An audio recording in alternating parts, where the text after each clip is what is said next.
안녕하십니까. 손원규 이경진의 실전 성명학 시간입니다. 지난 시간을 통해서 장명에 대한 고려사항을 보았습니다. 방송을 보시면서 감명 의뢰가 있어서 감명을 하려면 장명에 관련 내용이 들어가야 하기 때문에 장명에 대한 내용을 보았습니다. 감명은 장명과 반대로 하면 되겠습니다. 먼저 사주의 용신을 찾아서 용신과 성명을 대조를 하고요. 음양과 수리에 대하여 검토를 하는 게 장명의 감명의 기본 이론이 되겠습니다. 선생님, 이번 시간에는 뭘 하실 거죠? 네, 이번 시간에는 80일수에 대해서 얘기를 나눠볼까 합니다. 그 성명학의 80일 수리론 해서 그 격을 만들어서 하는 것인데 여기는 검토해볼 사항들이 참 많기 때문에 좀 길게 시간이 갈지도 모르겠습니다.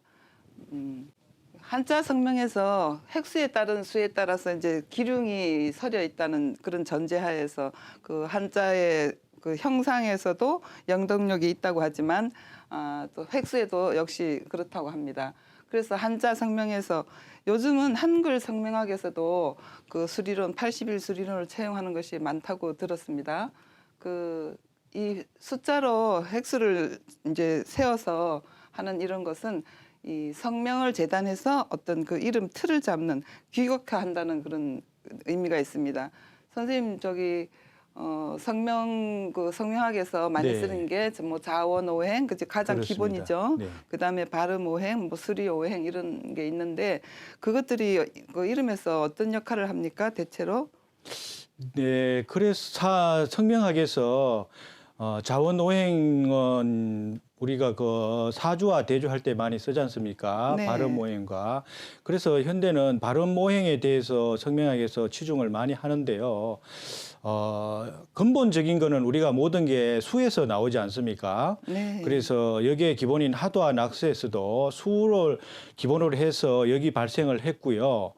우리가 그 이번 시간을 통해서 수가 영동력을 일으킨다 그러는데 어떻게 해서 수가 영동력을 일으키는지 그 근본을 우리가 한번 검토해 볼 거고요. 이러한 그 성명학이 기본적으로 우리가 그 옷에 비유한다면은 우리가 일단은 그 음양이 제일 중요하지 않아요? 그러면은 남자 같은 경우에는 양복점에 가겠고, 여자분들은 한복집에 가서 옷을 맞추잖아요. 음양이 중요한 거고요. 그 다음에는 우리가 치수를 잽니다. 그 치수를 재야지만이 정확한 옷의 재단이 되기 때문에 기본적인 거는 수의 개념이 중요하다고 그럽니다. 그래서 우리가 보면은 수가 기본적으로 나온 원리는 우리가 보면은 량이 많아지고 할 때는 저장을 해야 되잖아요. 네네. 그래서 저장을 하는 기본적인 개념에서 수가 이렇게 나왔다고 그러는데요.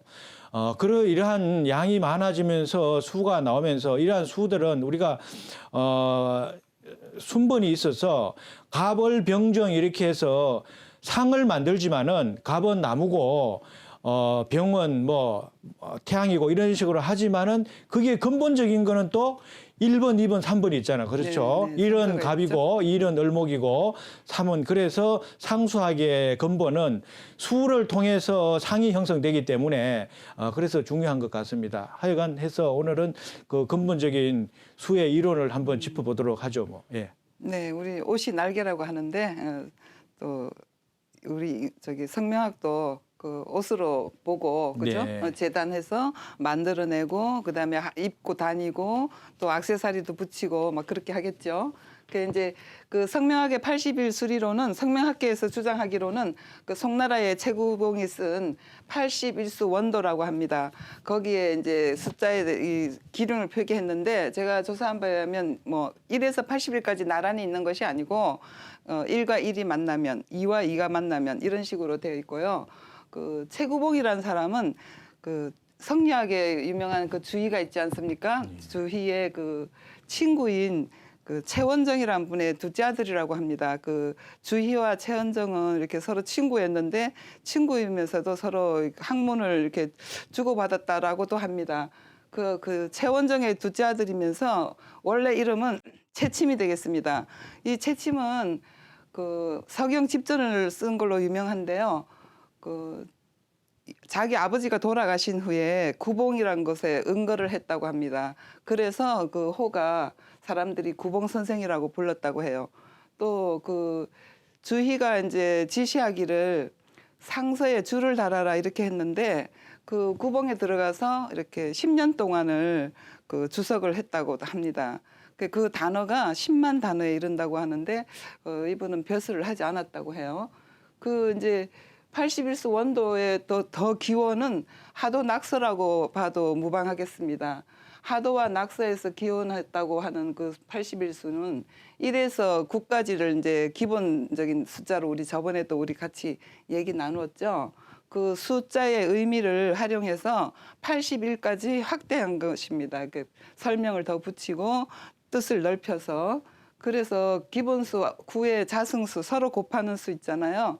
99, 81수로 구성되어 있는데 이 1에서 9까지가 서로 교착하면서 아까 81수 원도에서 1과 1이 만나고 2와 2가 만나고 뭐 이런 식으로 1과 또 3이 만날 수도 있겠죠.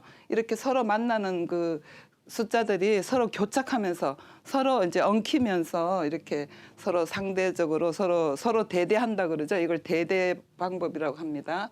상대하면서 또 서로 조화를 이루고 이렇게 해서 우주 만물의 그 구성 원리가 되는 것이고 그 이렇게 구성 원리에 의해서 생겨났다고 보기 때문에 우주 만유의 모두가 이 81수의 논리에 포함되어 있고 또 인간은 그 지배를 받을 수밖에 없다 하는 것이 그 성명학의 내용이 되겠습니다.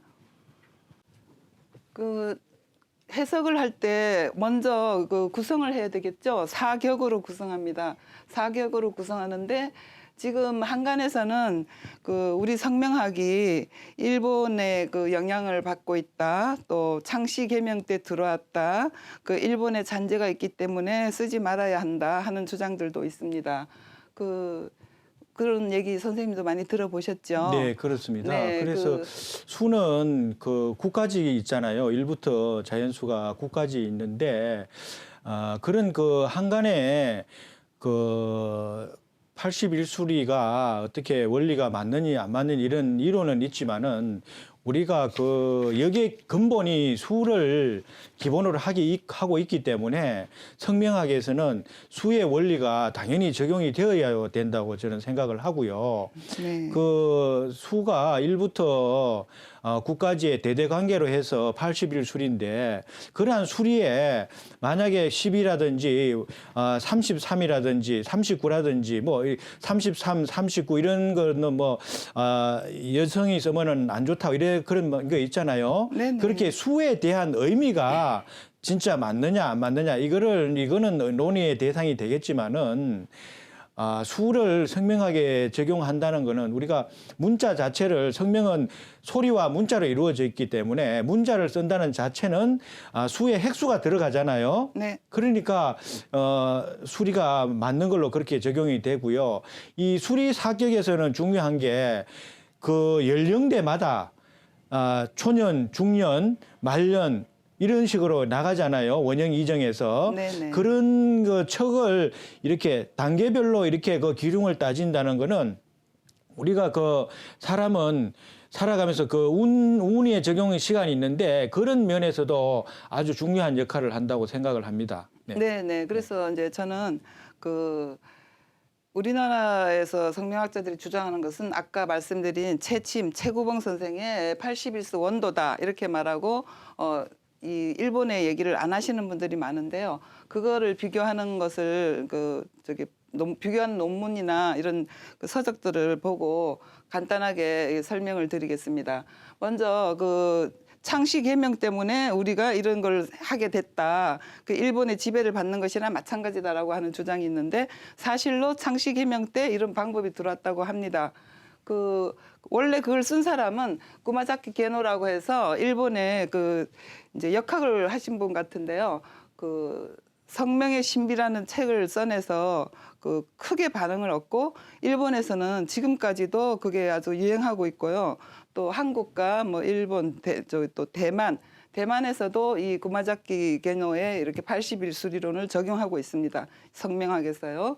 그 이제 이 사람은 오성각이라는 것을 설립을 했는데 그 5명의 성인을 모신다고 해요. 뭐 복희 또 뭐 저기 우왕 뭐 주공 복희와 또 우왕과 또 문왕과 주공 그리고 공자 이 5분을 그 기린이 추모하는 그런 각을 세우고 거기서 이제 자기는 그런 그 추모하면서 이 이름을 통해서 세상 사람들에게 행복을 주고 또 희망을 주고 이 세계를 이렇게 세계에 공헌하겠다 하는 그런 이념으로 그 이 일을 했다고 합니다. 그래서 1920년대 말에 그 성명의 신비라는 책을 써내고 일본에서는 옥격 부상법이라고 해요. 옥격 부상법. 옥격 부상법이라 가지고 5가지 격으로 상을 해부해서 그 80일수를 이제 제정하는 것입니다. 그래서 일본의 성명은 지금 보시다시피 이렇게 4글자가 많잖아요. 그래서 뭐 천인지 외총 이렇게 해서 5가지 격으로 그 운이라고도 하죠. 그런데 이제 우리나라에서는 이것을 변형한 것으로 보입니다. 그러니까 원형 아까 선생님이 말씀하신 원형 이정 격을 만들어서 쓰고 있죠. 또 그다음에 이제 채침이 그러니까 이 2개 우리는 지금 채침한테서 기원을 한다 하고 일본 얘기를 잘 안 하는데 사실은 일본에 이것도 많이 영향을 받고 있는 것으로 보입니다. 그리고 채침의 이제 81수 원도는 그 주역과 홍범에 의해서 이제 만들어지고 또 상과 수를 사용해서 하는데 그 2사람의 공통점은 홍범 구주를 써서 이제 그 9의 1에서 9까지의 수를 이제 넓힌 거죠. 그 다음에 그 구마자키 게노는 하도 낙서를 하도는 십수 불력의 채로 보고 그 낙서를 그 구수의 그 변역의 구수로 본 용으로 본 겁니다. 그래서 그 구마자키 게노하고 그 채침은 이제 서로 이렇게 다르게 주장을 하지만 사실은 홍범 구주라는 그 9가지 범주가 있죠. 홍범이란 뜻은 그 큰 법이라는 뜻이에요. 그게 9가지 범주로 나눠져 있다 가지고 선생님 낙서 이렇게 보시면 이게 잘 아시죠? 뭐 첫째는 왈 1왈 5행, 2왈 뭐 5사, 뭐 3은 정사, 그다음에 뭐 4, 5는 한극이죠. 여기가 주체가 돼서 그다음에 6, 7 뭐 이렇게 나가죠. 오복 6국을 다스리고 이 5한극이 이렇게 다 다스리고 살피면서 이렇게 정치를 해나가는 것을 말하는 것입니다. 이걸 인사에도 적용하는 것이죠. 공통점은 이제 이거 홍범 구주로 한 것 같아요. 그래서 이제 여기에 1이 있으면 그 다음에 9까지 갔기 때문에 여기가 10자리가 차지하고 그 다음에 10일 이렇게 해서 80일까지 이렇게 이제 9가지 층으로 이렇게 만들어서 거기에 길흉 뭐 그다음에 뭐 무구 뭐 휴 상서로움 이런 것들을 정한 것으로 보입니다. 그러니까 둘이 하도 낙선 홍범 구주를 사용하신 것은 같고 주장한 것은 비슷한데 이 2사람의 그 기륭도를 이제 비교한 게 있습니다. 근데 거기서도 다르게 나왔어요. 그리고 이제 그 채침의 이 81수 원도는 먼저는 이제 우주를 설명하는 데 쓰였기 때문에 어렵게 돼 있다고 해요. 그래서 이제 조선 순조 때에 그 이원구라는 분이 그 이 연구를 해서 이제 홍범 한국을 연구를 해서 이 분석을 해놓은 게 있는데 이제 그 논문을 쓴 사람들은 구마자키 게노의 설과 천경 구변도 이 이원수란 분이 그 81수 원도를 이렇게 기륭을 다 분리해 놓은 것을 비교해 봤는데 여기도 서로 차이점이 있다고 합니다. 그리고 제가 또 이제 조사한 것은 우리나라에서 쓰이고 있는 81수 수리론에 대해서 조사해 봤더니 우리나라 사람들끼리도 다른 점이 좀 있어요. 첫째는 이제 명칭이 다른 것이 많고요. 그 명칭이 다르지만 뜻은 또 비슷한 게 있고 근데 우리나라에서 쓰고 있는 원형 이정 격으로 쓰고 있는 이 81수리로는 1에서 81수까지가 이 둘하고 또 다릅니다. 그래서 이런 부분은 우리 성명학자들이 좀 더 다양하게 연구를 하고 더 깊이 찾아보고 해서 어떤 그 이론을 확실히 정립해야 될 필요가 있다고 저는 생각하고 있습니다. 그래서 이 81수리는 이제 뭐 요약하자면 그 우주의 모든 것은 수의 지배를 받는다. 수로 인해서 생겨났고 수를 몰라도 상을 보고서 수를 또 찾아내잖아요. 그죠? 예. 숫자로 상을 세우고 이런 논리가 있기 때문에 이 81수의 논리도 적용이 되는 것입니다. 그래서 이 이름에서 도출한 81수의 그 수리론이 인간에게 영향을 주는 것이죠. 아까 말씀드린 대로 우주의 삼라만상 모두가 수의 지배를 받는데 인간도 그 지배에서 그 벗어날 수는 없다. 이런 이제 사유가 되겠습니다. 이제 아까 선생님 말씀하신 대로 수리사격의 운행 원리는 그 이제 일본에서는 옥격 부상법이라서 5가지 격을 세우지만 한국은 4가지 격입니다. 이름이 뭐 세자 이름이 많기 때문에 좀 타당하다 할 수 있죠. 그래서 그 원리는 주역의 이제 원형 이정의 원리를 성명하게 응용한 것입니다.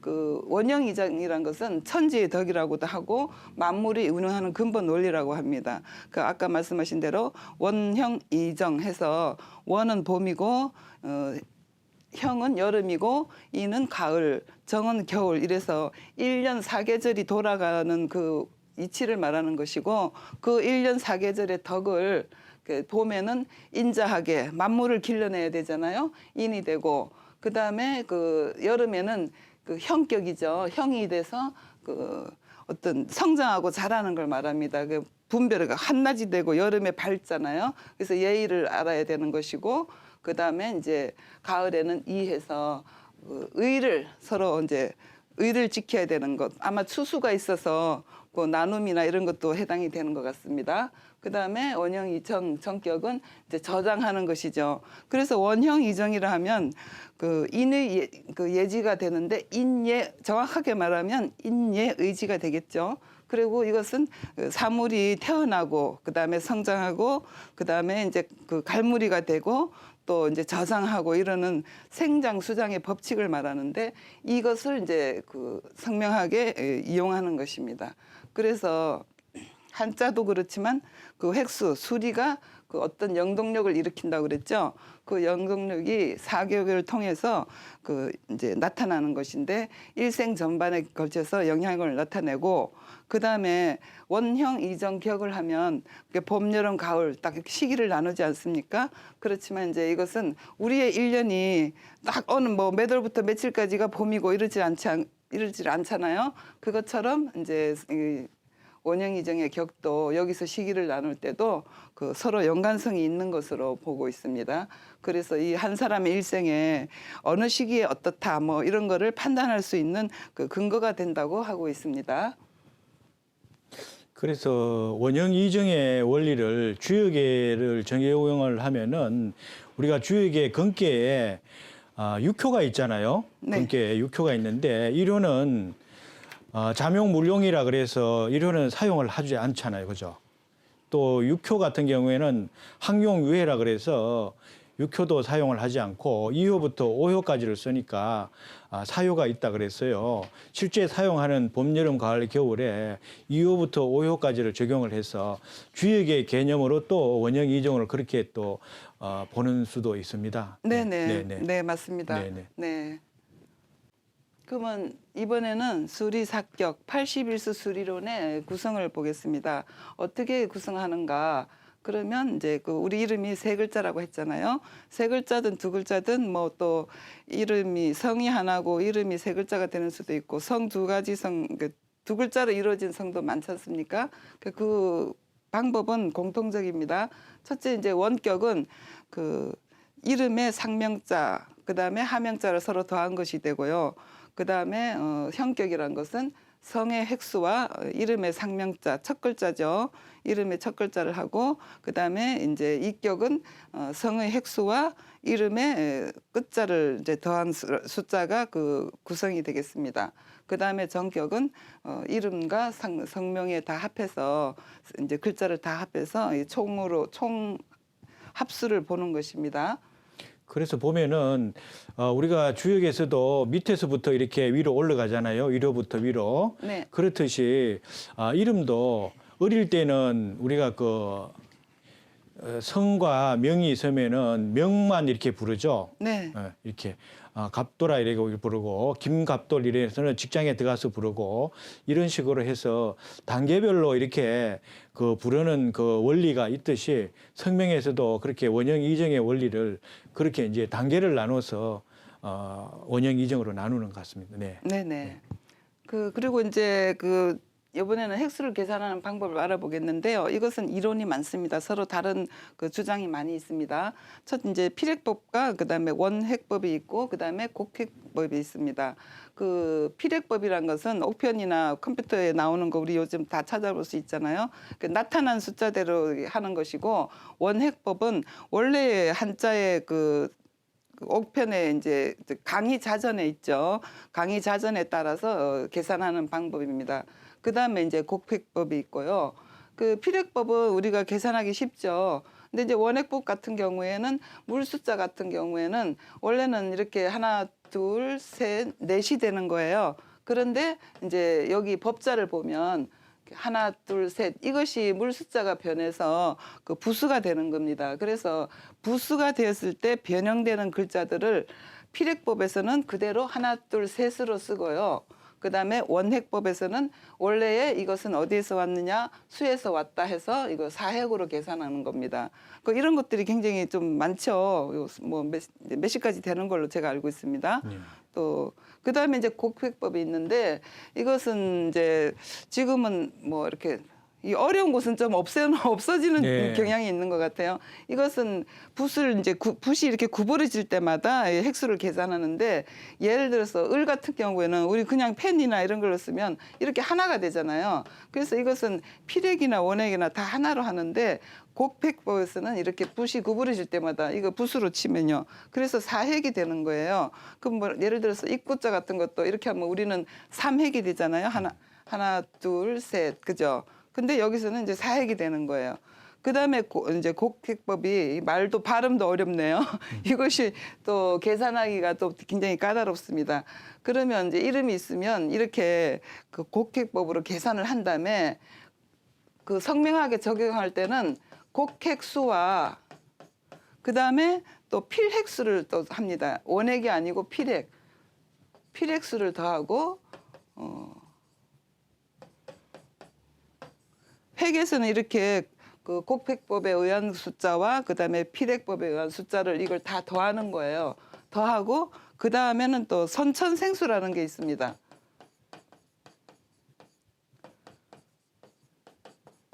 이제 이건 표가 따로 있어요. 선천생수가. 그래서 예를 들어서 신축생 같은 경우에는 생년의 간지를 따라서 하는데 신축생 같은 경우에는 숫자가 38에 해당되고 제가 아는 분이 신축생이 있어서 이거 기억을 하고 있습니다.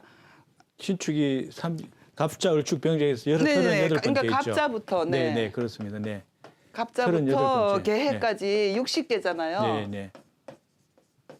60개를 이렇게 이 구하는 방식이 따로 있는데 지금 잘 알려지지 않고 있습니다. 그래서 이 세 개를 다 더해서 더해서 이제 88계상에 의해서 이렇게 설명을 하는 거예요. 네. 우리 이제 필획법이나 원획법은 이건 80일 수리를 적용하잖아요. 81개로 80일이 넘으면 어떻고 그죠? 다시 이제 계산하고 곡획법은 88을 88가지의 계상을 만들어서 쓰는데 이것은 이제 주역의 64개와 그다음에 24절기를 더해서 88개의 계상을 만들었다고 합니다. 지금은 많이 어려워서 좀 획수 계산법에 대해서는 다양한 이론이 있지 않습니까? 네. 그래서 일부 다 뜻하는 의미가 있겠지만은 획수라는 것은 또 많이 또 우리가 지금 장명에서 나오는 획수하고 일반 사전에서 나오는 획수하고 틀리기 때문에 이론도 많고 문의사항도 많습니다. 요 사항을 다음 시간에 이어서 이번 시간은 여기서 마치고요. 다음 시간 이어서 한번 정리해 보도록 하겠습니다. 네. 감사합니다. 수고하셨습니다.